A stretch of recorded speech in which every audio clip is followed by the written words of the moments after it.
नमस्कार प्यारे साथियों, कैसे हैं आप सभी लोग। आप सभी का स्वागत है हमारे भर्ती सार के यूट्यूब प्लेटफॉर्म पर। तो जैसा कि आप लोगों को पता ही है, हमारी जीके जीएस की बेहतरीन प्रैक्टिस सेट सीरीज चल रही है मॉर्निंग में सुबह 8 बजे। तो उसी का प्रैक्टिस सेट नंबर आज 23 है। तो 23वें प्रैक्टिस सेट पर पहुंच चुके हैं हम लोग। जिन्होंने प्रीवियस प्रैक्टिस सेट नहीं देखे वो हमारी प्लेलिस्ट फॉलो कर सकता है। तो चलिए आज के प्रैक्टिस सेट स्टार्ट करते हैं बिना किसी देरी के। तो क्वेश्चन नंबर 1, समानांतर अर्थव्यवस्था काला धन का अस्तित्व है। तो इसका राइट आंसर होगा ऑप्शन नंबर सेकंड, मौद्रिक नीतियों को कम प्रभावी बनाता है। मतलब समानांतर अर्थव्यवस्था जो है काला धन का अस्तित्व है जो मौद्रिक नीतियों को कम प्रभावी बनाता है। ठीक है, तो इसका राइट आंसर होगा option number second. Next question करते हैं हम लोग। क्वेश्चन नंबर सेकंड, गरीबी हटाओ और न्याय के साथ विकास के प्रमुख उद्देश्य थे। मतलब गरीबी हटाओ और न्याय के साथ विकास के प्रमुख उद्देश्य कौन सी पंचवर्षीय योजना में थे। तो इसका राइट आंसर हो जाएगा ऑप्शन नंबर सेकंड, चौथी पंचवर्षीय योजना में ऐसे उद्देश्य लाए गए थे। ठीक है, और चौथी पंचवर्षीय योजना का कार्यकाल था 1969 से 74 तक। ठीक है, इसी में गरीबी हटाओ का नारा भी दिया गया।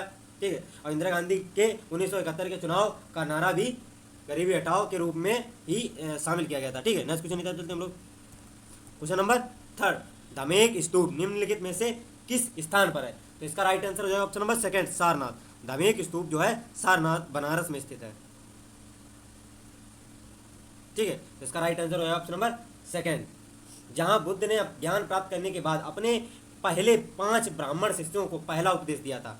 यहाँ पर पहला उपदेश दिया था बुद्ध ने, भगवान बुद्ध ने यहाँ पर पहला उपदेश दिया था। ठीक है, नेक्स्ट क्वेश्चन की तरफ चलते हम लोग। क्वेश्चन नंबर 4, असहयोग आंदोलन कब से कब तक चलाया गया था। मतलब असहयोग आंदोलन जो है वो कब से कब तक चलाया गया था। तो इसका राइट आंसर हो जाएगा ऑप्शन नंबर सेकंड, सितंबर 1920 से अप्रैल 1922 तक असहयोग आंदोलन चला था। ठीक है, असहयोग आंदोलन की औपचारिक शुरुआत 1 अगस्त 1920 को ही हो गई थी, लेकिन सितंबर 1920 में कलकत्ता में हुए भारतीय राष्ट्रीय कांग्रेस अधिवेशन में सहमति व्यक्त हुई, फिर इसको वहीं से स्टार्ट कर दिया गया था। और बंद क्यों करना पड़ा असहयोग आंदोलन को, फरवरी 1922 में चौरी चौरा घटना हुई थी जिसमें काफ़ी ब्रिटिश पुलिसकर्मियों को बंद करके चला दिया गया था, काफ़ी हिंसा हुई थी। तो महात्मा गांधी द्वारा उस घटना के बाद असहयोग आंदोलन को वापस ले लिया गया था। ठीक है, नेक्स्ट क्वेश्चन की तरफ चलते हैं हम लोग। क्वेश्चन नंबर 5, भूमध्य रेखा निम्नलिखित में से किस देश से होकर नहीं गुजरती है। ठीक है, तो इसका राइट आंसर होगा option number second, Mexico. Mexico से होकर नहीं गुजरती, जैसे कीनिया है, इथोपिया है, ब्राजील है। भूमध्य रेखा कुल 13 देशों से होकर निकलती है, कुल 13 देशों से होकर निकलती है। ठीक है, नेक्स्ट क्वेश्चन की तरफ चलते हैं हम लोग। क्वेश्चन नंबर 6, निम्नलिखित में से किस देश की सीमा अरुणाचल प्रदेश से नहीं लगती है। तो इसका राइट आंसर होगा ऑप्शन नंबर 4, मणिपुर। भूटान, नागालैंड, असम, इन तीनों की ही अरुणाचल प्रदेश के साथ सीमा लगती है। ठीक है, नेक्स्ट क्वेश्चन की तरफ चलते हैं हम लोग। क्वेश्चन नंबर 7, अच्छन महाराज निम्नलिखित में से किस क्षेत्र से संबंधित हैं। मतलब अच्छन महाराज जो हैं उनका संबंध किस क्षेत्र से है। तो इसका राइट आंसर होगा ऑप्शन नंबर सेकंड, नृत्य से। पंडित जगन्नाथ महाराज, जिसे अच्छन महाराज के नाम से भी जाना जाता है, इनको जगन्नाथ महाराज इनका नाम है, इनको अच्छन महाराज के नाम से भी संबोधित किया जाता है। ठीक है, और ये कथक के महान नर्तक पंडित बिरजू महाराज के पिता थे। ठीक है, नेक्स्ट क्वेश्चन की तरफ चलते हैं हम लोग। क्वेश्चन नंबर 8, किस देश के राजतंत्र को उसके या उसकी के अनुसार डिजाइन किया जाता है और राजतंत्र में कोई भी बदलाव तभी संभव है जब कोई संशोधन किया जाए। तो इसका राइट आंसर हो जाएगा ऑप्शन नंबर फर्स्ट, संविधान में जब कोई संशोधन किया जाता है तभी वहां पर बदलाव किया जा सकता है। ठीक है, नेक्स्ट क्वेश्चन की तरफ चलते हैं हम लोग। क्वेश्चन नंबर 9, लिंग नमक्की बांध निम्न में से किस नदी पर बनाया गया था। ठीक है, तो इसका राइट आंसर हो जाएगा ऑप्शन नंबर फर्स्ट, शरावती नदी पर। ठीक है, जो कि कर्नाटक में बनाया गया था, कर्नाटक राज्य में स्थित है। यह कर्नाटक के सागर तालुक के करगल गांव में स्थित है। ठीक है, इसका निर्माण लगभग 1964 के करीब किया गया था। ठीक है, नेक्स्ट क्वेश्चन की तरफ चलते हैं हम लोग। क्वेश्चन नंबर 10, अम्ल के विषय में निम्नलिखित में से कौन सा कथन सही है। फर्स्ट कथन, वे लाल लिटमस को नीला कर देते हैं। सेकंड, वे नीले लिटमस को लाल कर देते हैं। थर्ड, उनका पीएच 7 से कम होता है। तो इसका राइट आंसर है ऑप्शन नंबर सेकंड, केवल सेकंड और थर्ड ही सही है। वे नीले लिटमस को लाल कर देते हैं, उनका पीएच मान 7 से कम होता है। ठीक है, नेक्स्ट क्वेश्चन की तरफ चलते हैं हम लोग। क्वेश्चन नंबर 11, भारत के नियंत्रक एवं महालेखा परीक्षक अपनी ऑडिट का विवरण प्रस्तुत करते हैं। किसको प्रस्तुत करते हैं, मतलब अपनी जो ऑडिट है प्रत्येक साल की, तो वो किसको प्रस्तुत करते हैं। तो इसका राइट आंसर है ऑप्शन नंबर फर्स्ट, भारत के राष्ट्रपति को। ठीक है, और महारेखा नियंत्रक एवं महालेखा परीक्षक भारत के संविधान के आर्टिकल 151 के द्वारा के अनुसार भारत का मतलब संघ के संबंधी लेखा संबंधी रिपोर्ट राष्ट्रपति को प्रस्तुत करता है। ठीक है, नेक्स्ट क्वेश्चन की तरफ चलते हैं हम लोग। क्वेश्चन नंबर 12, जब प्रकाश संश्लेषण के लिए कार्बन डाइऑक्साइड की आवश्यकता नहीं होती है तब पौधे रंध्र को बंद क्यों कर देते हैं? ठीक है, तो इसका राइट आंसर होगा ऑप्शन नंबर सेकंड, पानी के नुकसान को रोकने के लिए। नेक्स्ट क्वेश्चन की तरफ चलते हैं हम लोग। क्वेश्चन नंबर 13, कूपिका संरचनाएं होती हैं के भीतर गुब्बारे जैसी, मतलब किसके भीतर जो है किस शरीर के किस अंग के भीतर कूपिका रूपी संरचनाएं पाई जाती हैं? तो इसका राइट आंसर हो जाएगा ऑप्शन नंबर फर्स्ट, फेफड़े। फेफड़ों के भीतर कूपिका रूपी संरचनाएं पाई जाती हैं जिनका व्यास 200 से 500 एंगस्ट्रॉम है। ठीक है, जो छोटे गुब्बारे जैसी संरचनाएं होती हैं। नेक्स्ट क्वेश्चन की तरफ चलते हैं हम लोग। क्वेश्चन नंबर 14, कौन सा देश फ्रांस के बाद फोटोवोल्टिक राजमार्ग बनाने वाला विश्व का दूसरा देश बन गया है? तो इसका राइट आंसर हो जाएगा ऑप्शन नंबर फर्स्ट, चीन। चीन जो है जिसने सितंबर 2017 में देश के पूर्वी शेडोंग प्रांत में घरेलू विकसित प्रौद्योगिकी के आधार पर फोटोवोल्टिक सौर राजमार्ग सफलतापूर्वक परीक्षण किया था। ठीक है, नेक्स्ट क्वेश्चन की तरफ चलते हैं हम लोग। क्वेश्चन नंबर 15, किसी बल्ब का शक्ति सीमांक W में क्या होगा यदि इसमें 0.3A की धारा प्रवाहित की जाती है तथा विभवांतर 240? तो इसका सूत्र होता है शक्ति सीमांक यानी W बराबर धारा प्रवाह इंटू विभवांतर। ठीक है, तो इसका राइट आंसर हो जाएगा 0.3 इंटू 240 तो बराबर 72 वाट का राइट आंसर है ऑप्शन नंबर 4। नेक्स्ट क्वेश्चन की तरफ चलते हैं हम लोग। क्वेश्चन नंबर 16 गति से समीकरण u बराबर मतलब b बराबर u प्लस at में u प्रदर्शित करता है। तो इसका राइट आंसर हो जाएगा ऑप्शन नंबर फर्स्ट, प्रारंभिक वेग को। u जो है प्रारंभिक वेग को प्रदर्शित करता है। ठीक है, नेक्स्ट क्वेश्चन की तरफ चलते हैं हम लोग। क्वेश्चन नंबर 17, चक्रवात को विश्व के विभिन्न भागों में विभिन्न नामों से जाना जाता है। जापान और फिलीपींस को मतलब जापान और फिलीपींस में इसको किस नाम से जाना जाता है? तो इसका राइट आंसर हो जाएगा ऑप्शन नंबर 4, टाइफून। जापान और फिलीपींस में उष्णकटिबंधीय चक्रवातों को विश्व में अलग अलग नामों से जाना जाता है। जापान और फिलीपींस में टाइफून के नाम से जाना जाता है। ठीक है, नेक्स्ट क्वेश्चन की तरफ चलते हैं हम लोग। क्वेश्चन नंबर 18, माइक्रोसॉफ्ट वर्ड में पंक्तियों का कालमों के विलोपन के लिए हमें डिलीट विकल्प का प्रयोग कर सकते हैं, मतलब किस में कर सकते हैं? तो इसका राइट आंसर होगा option number third, menu bar मतलब टेबल मेन्यू में। ठीक है, नेक्स्ट क्वेश्चन की तरफ चलते हैं हम लोग। क्वेश्चन नंबर 19, स्वतंत्रता के बाद निम्न में से किस वर्ष में भारत का सर्वोच्च न्यायालय अस्तित्व में आया था? स्वतंत्रता के बाद किस वर्ष में भारत का सर्वोच्च न्यायालय अस्तित्व में आया था? तो इसका राइट आंसर होगा ऑप्शन नंबर थर्ड, 1950 में। 28 जनवरी 1950 में ही ये मतलब भारत का सर्वोच्च न्यायालय अस्तित्व में आया था। ठीक है, जो कि संसद भवन के नरेंद्र मंडल चैम्बर ऑफ भवन में किया गया था इसका उद्घाटन। ठीक है, नेक्स्ट क्वेश्चन की तरफ चलते हैं हम लोग। क्वेश्चन नंबर 20, निम्नलिखित में से कौन सा ग्रह पृथ्वी के निकट है? मतलब पृथ्वी के निकट सबसे ग्रह कौन सा है? तो इसका राइट आंसर है ऑप्शन नंबर 4, शुक्र। इसीलिए पृथ्वी की जुड़वा बहन भी कहा जाता है शुक्र को, जुड़वा बहन। और शुक्र को ही भोर और शाम का तारा भी कहा जाता है, शुक्र ग्रह को। ठीक है, बुध ग्रह सभी ग्रहों में छोटा है, बृहस्पति ग्रह सभी ग्रहों में सबसे बड़ा है। ठीक है, नेक्स्ट क्वेश्चन की तरफ चलते हैं हम लोग।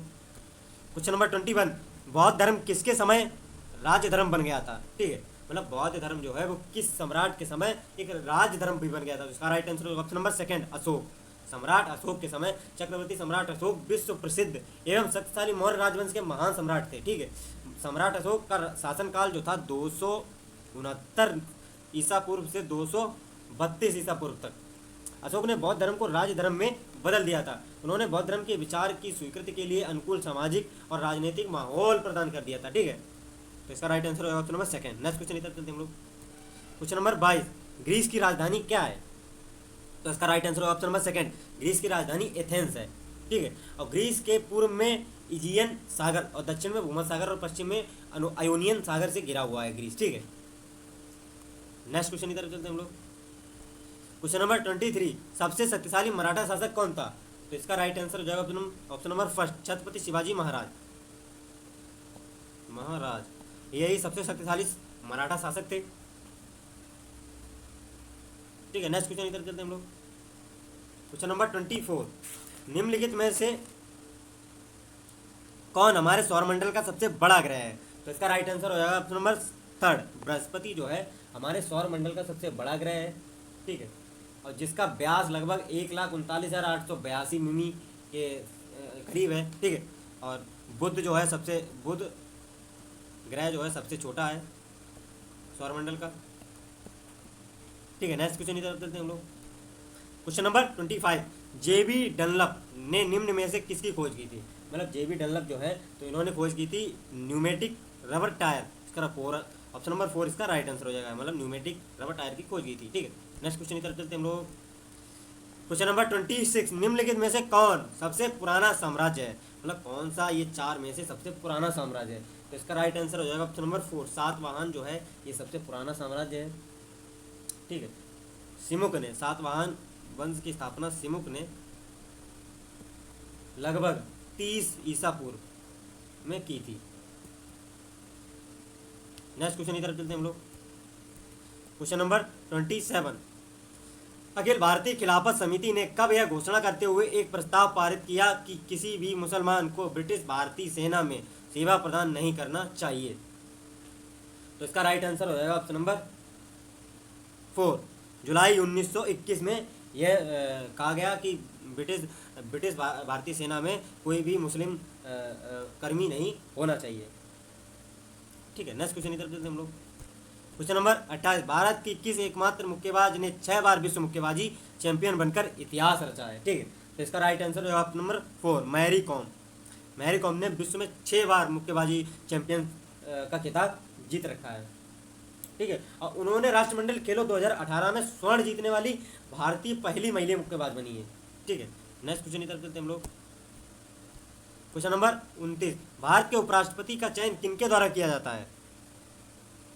तो इसका राइट आंसर होगा ऑप्शन नंबर 3, संसद के दोनों सदनों के सदस्यों द्वारा भारत के उपराष्ट्रपति का चयन किया जाता है। ठीक है, नेक्स्ट क्वेश्चन इधर चलते हैं हम लोग। क्वेश्चन नंबर 30, भारतीय संविधान के ड्राफ्टिंग कमेटी के प्रमुख कौन थे? तो इसका राइट आंसर हो जाएगा option number 3, KM. Munshi. KM. Munshi जो थे वो ड्राफ्टिंग कमेटी के मतलब के.एम. मुंशी नहीं होंगे इसमें। इसका राइट आंसर हो जाएगा option number first, B R. Ambedkar. B R. Ambedkar, doctor Bhimrao Ambedkar ही ड्राफ्टिंग कमेटी के अध्यक्ष थे। ठीक है, और इसमें 11 सत्र आयोजित किए गए थे जो कुल 165 दिन तक चले थे। संविधान का संघ कैबिनेट मिशन के द्वारा अनुशासित योजना के आधार पर हुआ था। ठीक है, और ड्राफ्टिंग कमेटी के कुल सदस्य 7 थे, जिसमें एक खुद के ये अध्यक्ष थे, 1 + 6 अन्य सदस्य थे। ठीक है, नेक्स्ट क्वेश्चन इधर चलते हैं हम लोग। क्वेश्चन नंबर 32, सूची 1 को सूची 2 से मिलान कीजिए। तो चलिए मिलान करते हैं। पंडित रविशंकर को इन सम्मानों में से कौन सा सम्मान मिला है? तो इनका हो जाएगा, पंडित रविशंकर को भारत रत्न मिला है, ये सीधा सीधा हो जाएगा। वीर अब्दुल हमीद को परमवीर चक्र से सम्मानित किया गया। ठीक है, डॉक्टर हजारी प्रसाद द्विवेदी, इनको पद्म विभूषण नहीं मिला, पद्म भूषण मिला है, ये इसमें हो जाएगा। पंडित किशन महाराज, इनको मिला है पद्म विभूषण। ठीक है, तो इसका राइट आंसर हो जाएगा option number 2, first, second, fourth और थर्ड। ठीक है, नेक्स्ट क्वेश्चन इधर करते हैं हम लोग। क्वेश्चन नंबर 33, उत्तर प्रदेश में आंवले का सर्वाधिक उत्पादन करने वाला कौन सा जिला है? मतलब उत्तर प्रदेश में आंवले का सर्वाधिक उत्पादन जो है वो किस राज्य में होता है? तो इसका राइट आंसर होगा ऑप्शन नंबर 2, प्रतापगढ़। प्रतापगढ़ मतलब सर्वाधिक आंवले का उत्पादन करने वाला एक जिला। इसके अलावा उत्पादन इलाहाबाद, फतेहपुर, रायबरेली, बनारसी, बांदा, जौनपुर आदि जिलों में भी होता है। ठीक है, नेक्स्ट क्वेश्चन इधर चलते हैं हम लोग। क्वेश्चन नंबर 34, उत्तर प्रदेश में प्रथम दुग्ध सहकारी समिति की स्थापना हुई, मतलब किसमें हुई, कहाँ पर हुई? तो इसका राइट आंसर हो जाएगा ऑप्शन नंबर 4, इलाहाबाद में। लगभग सर्वप्रथम 1917 के करीब ये कटरा सहकारी दुग्ध समिति इलाहाबाद की स्थापना के साथ प्रदेश की ही नहीं बल्कि देश की पहली दुग्ध सरकारी समिति दुष्प्रभाव हुआ। 1938 में ये चालू हो गई थी। ठीक है, नेक्स्ट क्वेश्चन इधर चलते हैं हम लोग। क्वेश्चन नंबर 35, उत्तर प्रदेश में उर्दू को द्वितीय राजभाषा के रूप में कब घोषित किया गया था?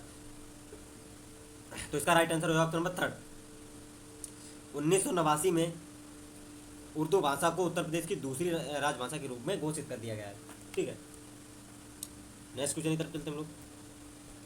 क्वेश्चन नंबर 36, निम्न में से उत्तर प्रदेश के किस जनपद में आर्यभट्ट नक्षत्रशाला स्थित है?